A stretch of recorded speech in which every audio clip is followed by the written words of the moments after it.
Innal hamdalillah nahmaduhu wa nasta'inuhu wa nastaghfiruh wa na'udzu billahi min shururi anfusina wa min sayyiati a'malina. Man yahdihillahu fala mudilla lahu wa man yudlilhu fala hadiya lahu. Asyhadu an la ilaha illallah wahdahu la syarika lah wa asyhadu anna Muhammadan abduhu wa rasuluhu amma ba'd. Wa inna asdaqal hadithi kitabullah wa khairal hadi hadi Muhammadin sallallahu alaihi wasallam wa syarrul umuri muhdatsatuha wa kullu muhdatsatin bid'ah wa kullu bid'atin dhalalah. Qala Allah Ta'ala fi kitabil aziz, a'udzubillahi minasyaitonir rajim. Ya ayyuhalladzina amanu taqullaha haqqa tuqatih wa la tamutunna illa wa antum muslimun. Qala Rasulullah sallallahu alaihi wasallam, khairukum man ta'allama al-Qur'ana wa 'allamahu. Wa qala Rasulullah sallallahu alaihi wasallam, iqra'ul Qur'ana fa innahu ya'ti yaumal qiyamati syafi'an li ashabihi. Puji syukur kita panjatkan kepada Allah Subhanahu wa taala yang telah memberikan kita nikmat karunia keimanan, keislaman, kesehatan, kebahagiaan dan kesabaran serta keistiqomahan. Salawat dan salam kita ucapkan pada Nabi besar Muhammad sallallahu alaihi wasallam serta keluarga, para sahabatnya, pengikutnya serta umat yang senantiasa istiqomah. Jamaah salat Jumat yang dirahmati Allah Subhanahu wa taala. Di dalam Al-Qur'an Allah sering memberikan contoh kepada kita tentang kisah para nabi sebagai prototipe manusia yang terbaik, nabi dan rasul. Kemudian Allah juga mencantumkan kisah-kisah umat terdahulu yang sering melakukan pembangkangan, sering melakukan pengingkaran terhadap eksistensi Allah dan para nabi dan rasul. Tapi yang terpenting adalah sebenarnya Allah memberikan sinyal bahwa kita memerlukan teman hidup yang bisa membantu kita menuju Allah Subhanahu wa taala, yang membantu kita, mempermudah kita menjadi orang yang saleh. Tapi sekali lagi ini bukan perkara yang gampang, bukan perkara mudah.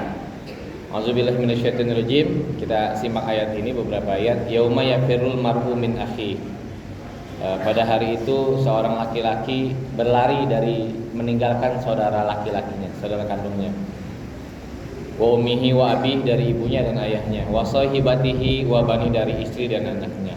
Likulli imri'in yauma idzin sya'nun yughni. Pada hari itu setiap orang, laki-laki, perempuan, sibuk dengan urusannya masing-masing, yaitu di padang mahsyar. Dalam satu ayat lagi Allah katakan al-akhillahu yauma idzin ba'duhum li ba'din aduwwun illal muttaqun. Al-akhillah jamak dari khalil, yaitu teman. Teman-teman pada hari itu satu sama lain saling bermusuhan, illal muttaqun, kecuali orang yang bertakwa. Kalau dalam surat Shad yang terakhir Allah katakan wa inna katsiran minal khulata la yabghi ba'duhum ala ba'din illal ladzina amanu wa 'amilus shalihati wa qalilun mahum. Kebanyakan teman-teman itu akan saling melampaui batas, menzolimi satu sama lain, kecuali orang beriman dan beramal soleh, dan itu sedikit.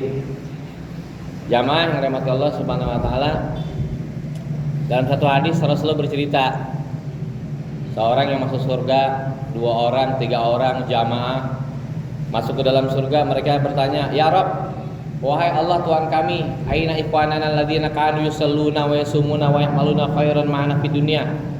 Mana saudara kami, teman kami yang dulu sholat, puasa, beramal baik di dunia? Kata Allah, hum finnar, mereka berada di neraka. Kemudian Allah katakan, idhabu ilaiha fa'akhrijuhum man araftum. Pergilah kalian ke neraka, keluarkan mereka dari neraka. Ini PR besar buat kita kalau milih teman. Milih teman yang gak bisa mengantarkan kita kepada Allah, gak bisa mempermudah kita jalan menuju surga, tinggal. Bukan berarti kita tidak boleh menemani teman yang zalim. Bukan berarti kita meninggalkan secara seutuhnya teman-teman yang fasik. Kalau teman gak bisa diajak ke jalan Allah, kalau teman udah gak lagi menghargai janji-janji Allah, udah gak lagi, teman kita udah gak lagi percaya sama ancaman Allah, kira-kira teman kita seperti apa sih modelnya? Saya punya teman si A misalnya, diajak sholat gak mau, diajak beramal soleh dia gak mau, dikasih lihat nih, Allah ngancem begini loh kalau orang gak soleh, ngerasa ancaman Allah tuh enteng. Pertanyaannya begini, kita kan dibangkitkan di padang mahsyar itu bukan perkara yang enteng. Aisyah pernah bertanya kepada Rasulullah, ya Rasulullah, nanti kan kita kan bu'ithna yaumal qiyamati uratan, kita itu dibangkitkan dalam keadaan telanjang, nggak pakai apapun, belum dikhitan. Aisyah bertanya, ya Rasulullah, ayanzuru ba'duna ala ba'din, apakah kita saling melihat satu sama lain? Kata Rasulullah, kala, la, tidak. Wal amru yauma idzin akbar. Perkara pada hari itu besar. Terkadang kita punya kawan, kita ajak ke jalan Allah, ngerasa Allah nggak akan balas ke perbuatan baik dan Allah nggak akan balas perbuatan jelek. Ya manusia bisa saja, kita juga bisa fasik gitu, kita juga bisa zolim. Tapi kan pertanyaannya begini buat kita mati ketemu siapa sih? Kita pindah ke alam barzah, ke alam kubur, yang kita hadapin siapa? Bukan lagi teman, bukan lagi ayah, bukan lagi ibu kita, bukan lagi saudara kita. Justru hanya amal soleh. Idza mata ahadukum, kalau seorang di antara kalian wafat, yatba'uhu salatah, diikuti 3 hal kata Rasulullah. Yarji'u usnani wa yabqa wahidun. Yang 2 balik, yang 1 ikut. Yang 2 keluarga dan harta, yang terakhir amal. Yang nemenin kita nanti di alam barzah, di alam kubur ya amal kita. Kalau kita beramal yang baik sesuai dengan apa yang Allah mau, amal kita yang berwujud seperti makhluk bercahaya, putih, bersih akan melindungi kita dari pertanyaan-pertanyaan yang berat. Terkadang kita sudah belajar tentang kata-kata man rabbuka, man nabiyuka, ma qiblatuka, ma kitabuka. Tapi kan praktiknya kita belum tentu sesungguh itu sama Allah. Saya kasih contoh beginilah. Kalau kita doyan main judi slot, kita masih demen pakai sabu, kita jualin sabu, kita makan barang haram. Terus di sisi lain ada sekelompok orang yang bangun malam qiyamul lail menghadap Allah, istighfar menghadap Allah, nangis karena takut dengan azab Allah.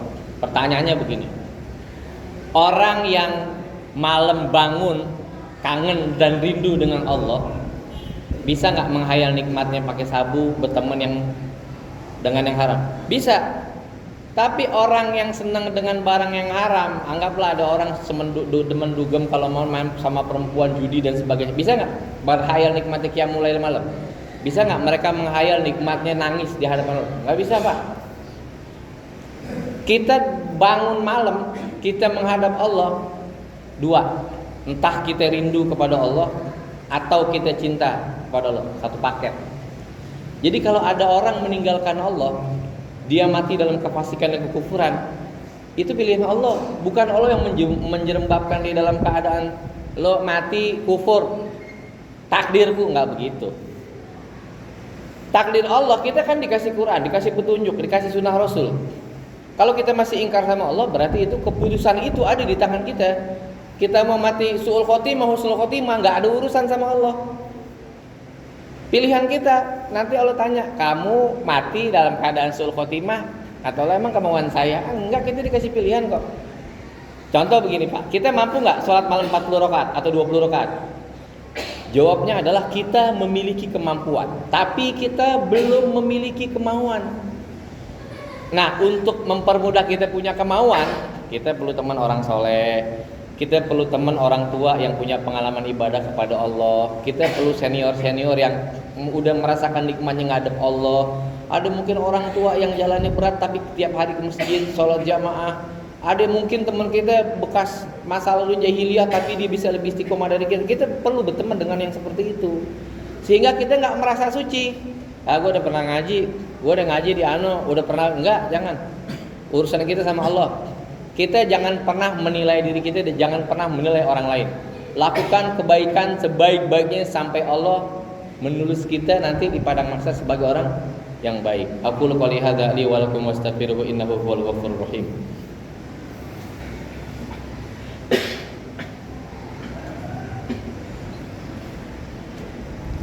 Alhamdulillah, nasyukuru ala nikmatillahi azza wa jalla, salatu wassalamu ala rasulillah, asyhadu an la ilaha illallah wahdahu la syarika lahu wa asyhadu anna muhammadan abduhu wa rasuluhu. Di awal tadi saya bacakan satu hadis Rasulullah, Iqra'ul Quran, bacalah Quran, fa innahu ya'ti yaumal qiyamati syafi'an li ashabihi.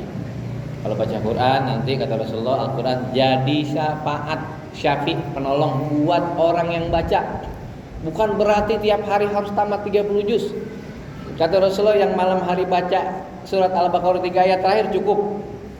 Yang mau tidur baca surat Al-Imran 2 ayat terakhir cukup. Yang mau tidur baca Al-Ikhlas 3 kali cukup. Pertanyaannya kan bukan 3 kali, Pak. Kuat nggak kita baca surat Al-Ikhlas setiap malam 3 kali? Belum tentu kuat. Bisa lupa, bisa ingat yang lain. Belum tentu kita mau tidur ingat Allah.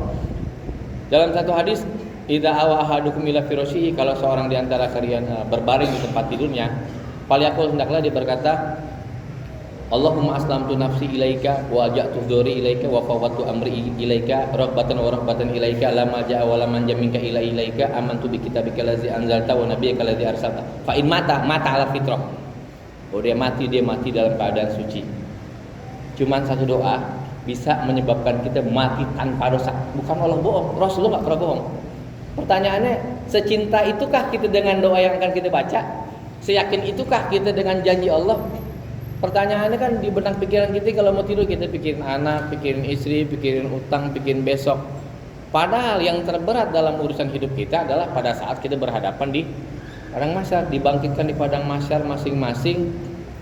Ya mungkin begini, kata Rasulullah, orang itu pada saat dia akan mati, dia tahu dia jadi penduduk surga atau penduduk neraka. Allah kasih lihat, hadza maq'aduka yaumal qiyamah, ini tempatmu di hari kiamat, entah surga entah neraka, hatta yab'atsakallahu ila yaumil qiyamah, sampai nanti Allah bangkitkan kamu di hari kiamat di padang mahsyar.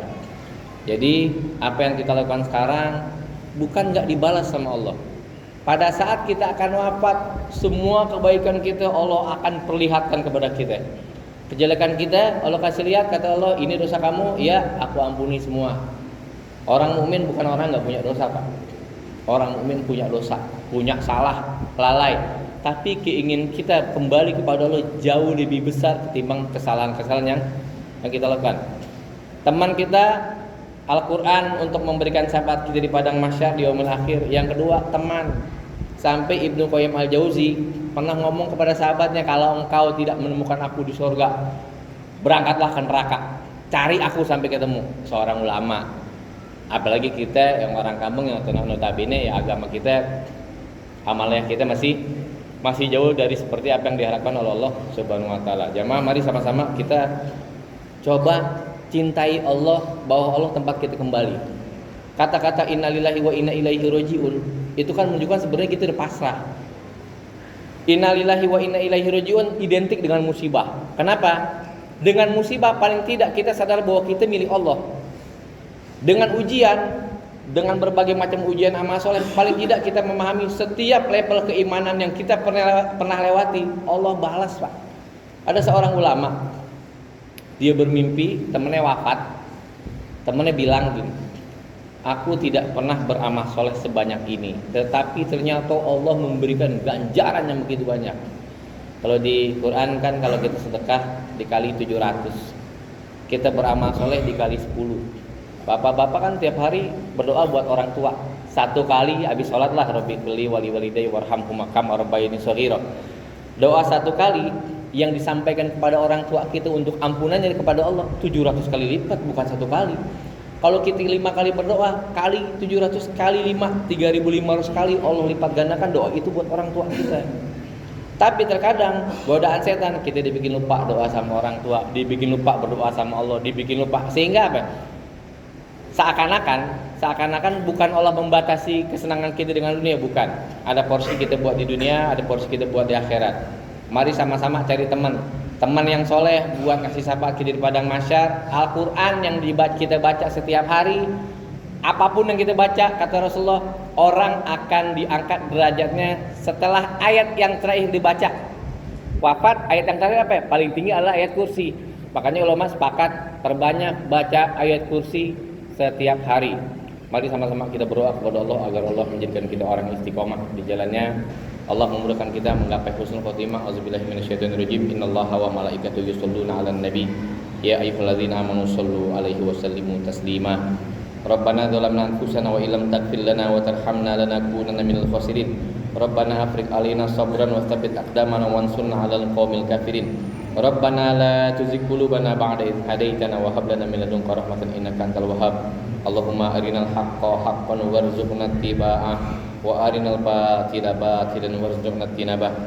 Allahumma ighfir lil mu'minina wal mu'minat wal muslimina wal muslimat al ahya'i minhum wal amwat innaka sami'un qaribun mujibud da'wat wa yaqdiyal hajat. Allahumma ij'alna minal muttaqin waj'alna minas sholihin waj'alna min ahlil jannah. Rabbana atina fid dunya hasanah wa fil akhirati hasanah wa qina adzabannar. Wa aqimis shalah.